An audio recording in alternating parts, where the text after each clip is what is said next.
So let's talk about this foreclosure. Right. So here in Las Vegas, an exclusive guard-gated neighborhood called the Ridges. Okay, market value on this home at that time of the foreclosure was about $2.8 million. It's a nice place. 10,000 square foot. Wow.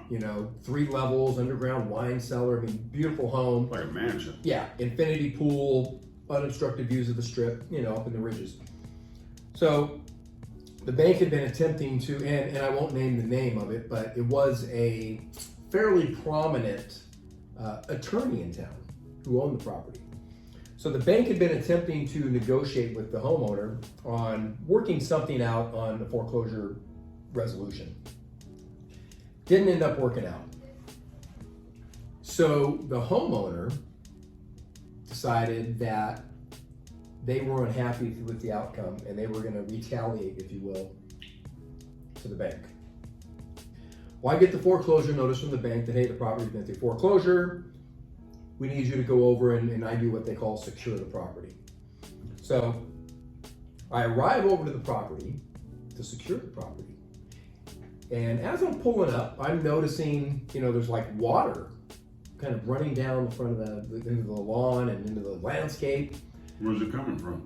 My first thought is, oh, maybe I've got a ruptured landscape line or something. Right. I'm thinking, okay, I've seen this before. Right. But as I got closer to the house, I noticed actually water coming out from under the door. It's just pouring out from under the front door? Coming out from under the front door. Mm. So I'm instantly like, oh, wow, what's going on here? Now, this was in about June, right? So pretty hot. Open the door, and I open the door, it's like walking into a steam room. What the homeowner had done is on the top floor, the master bathroom, turned on every sink, closed the drains, turned on the bathtub, which is this massive jacuzzi style tub, closed the drain, turned on the shower, covered the drain. Same thing in the other 3 bathrooms upstairs. Ooh. So literally when I opened that door, it was like walking into a rainforest, if you will. Water falling from everywhere, drywall had collapsed from the weight of the water from the upstairs. The house was destroyed. So what happened? So immediately I seen that, I always keep in the trunk of my car, as I was kind of telling you guys, is my realtor toolbox, right? Which has just about everything in it. Ran out there, grabbed my channel locks, popped up the water meter in the front of the house, cranked off the water immediately. So the water was literally still running. Right. And I have no idea. I think the plumbing professional mold remediation guy who came out, they had estimated it had probably been running for a couple of weeks. Oh, man. Right. So I shut it down, and now I'm walking in, squishy wet water up to my ankles throughout the entire property. Jeez. So immediately I started documenting it with taking photographs of the property to report back to the bank. The outcome of it was $250,000 worth of damage from that water in the property. They had to tear out all this drywall. You can imagine a 10,000 square foot home with automation for lights, video screens, completely damaged and scrapped. And What about the floors? floors, everything. So basically it was about a $250,000 remodel on the interior. What the bank ended up doing on that property is, in lieu of trying to fix it all up, they ended up discounting that property significantly. If I remember, the market value in a turnkey home at that time was about 2.6 to 2.8 million. They ended up selling it for about 1.5.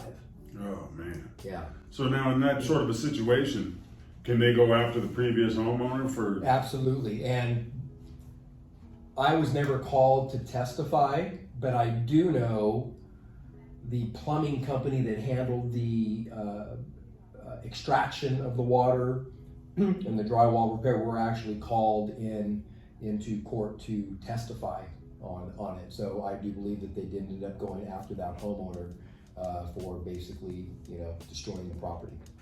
And I mean, that just kind of goes to show you, I mean, in this industry, we sell houses, the houses are priced based on square footage and features and this and that and the other thing. But at the end of the day, like many other industries, it's a people-related business. You have to appeal to people, you have to find things that appeal to them. But as you can see, sometimes you end up with some disgruntled people, but sometimes people can be their own worst enemy. I know you've seen people, kind of screw their own deals up. I have seen them screw their own deals up. One of the deals I've learned early in my career, it was the second transaction that I'd ever involved in. And, I felt bad because I was a newer agent, so I really didn't, say no better. But the scenario was, I got this buyer, first-time home buyer, super excited about the opportunity to buy a home. We looked at several properties, finally got one, wrote a contract, got it under contract. Nice. That can be hard to do. It can be hard to do, right? So had him pre-qualified with his lender, had his down payment, was just thrilled. So we're going through the escrow, the inspection process, all the things that we do, between the time we go under contract and they get their keys. We're kind of going through it. This buyer was so excited. He went to Walker Furniture here in Las Vegas and bought basically an entire house full of furniture. Living room, dining rooms, bedrooms, everything. Unfortunately, he bought all of this on credit. DTI, debt to income ratio. His debt to income ratio got so out of whack now, he no longer qualified. And as you've learned in this business, a lender's going to do a pre-qualification on you, right? Saying, hey, based on your income, your credit score, assets, whatever the case may be, we're going to give you a pre-qualification saying, hey, you're pre-approved based on what we see. But always getting closer to that finish line, they kind of do a final approval in underwriting. His debt to income ratio had now went beyond that threshold. He no longer qualified to buy the house. Walker wasn't going to take their furniture back. Right? So regardless if he could have sold it on, aftermarket or whatever, the debt was still on his credit. So unfortunately, he had all this furniture with no home to put it in. That deal died right there. Do you keep in touch with him? Do you ever find out? Actually, I ended up sold the home to him 3 years later. Man, way to shoot yourself in the foot. Well, those are the things that you don't think of, but now we've learned, and I teach this to all you guys and gals, in our brokerage, that when you go under contract, what are the things we don't do? We don't change jobs. No, we don't. We don't go buy a car. We don't go buy a car. We don't go buy furniture. We don't open credit cards. Credit cards. We don't co-sign, right? We don't do any of that stuff. You want to do it, wait till after you close escrow and you get your keys. Then go to Walker Furniture all you want. Then you go to Walker Furniture all you want. But up to that point, I had never, I didn't have a mentor or anybody that kind of educated me and say, hey, you don't do this. So I didn't really know better to kind of raise the flag and warn my client per se.